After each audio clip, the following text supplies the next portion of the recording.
gloriosa de Cangas, regada por el Narcea, rodeada de montañas, las cumbres guardan tu tierra, minera y agricultora, con ambiente acogedor, tienes fama antracitera por tu corteza interior.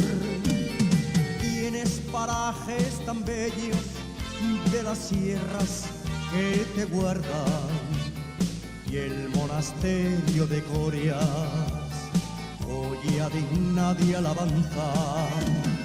Cerca de tu hermosa villa está la Virgen del Acebo, venerada en la comarca hasta el puerto Leitariegos, cuna de gente bravía, ardorosa y esforzada.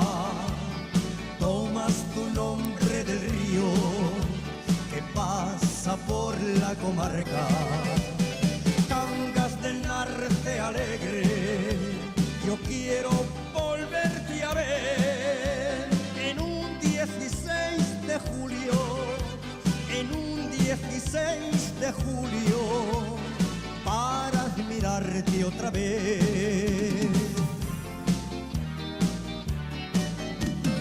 El día de la patrona, Nuestra Señora del Carmen, Cangas se viste de fiesta para venerar su imagen. Silencio y recogimiento abordan su procesión, de gente brava y sencilla festejan con gran calor. La descarga truena al valle, se llena de un buen lugar, cubriendo una capa espesa toda la localidad.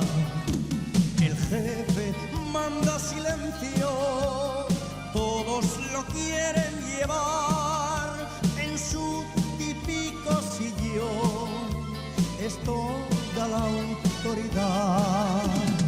Cuna de gente bravía, ardorosa y esforzada, tomas tu nombre del río que pasa por la comarca.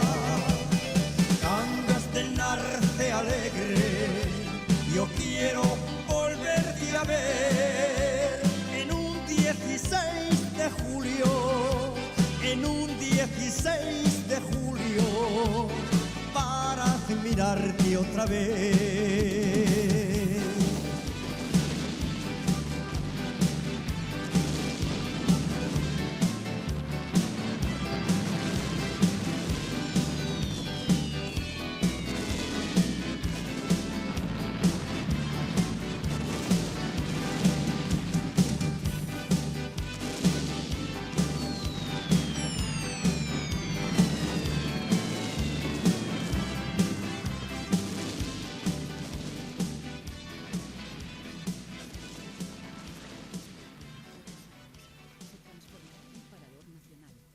Dotando con ello a Cangas del Narcea de un atractivo sello de calidad hotelera.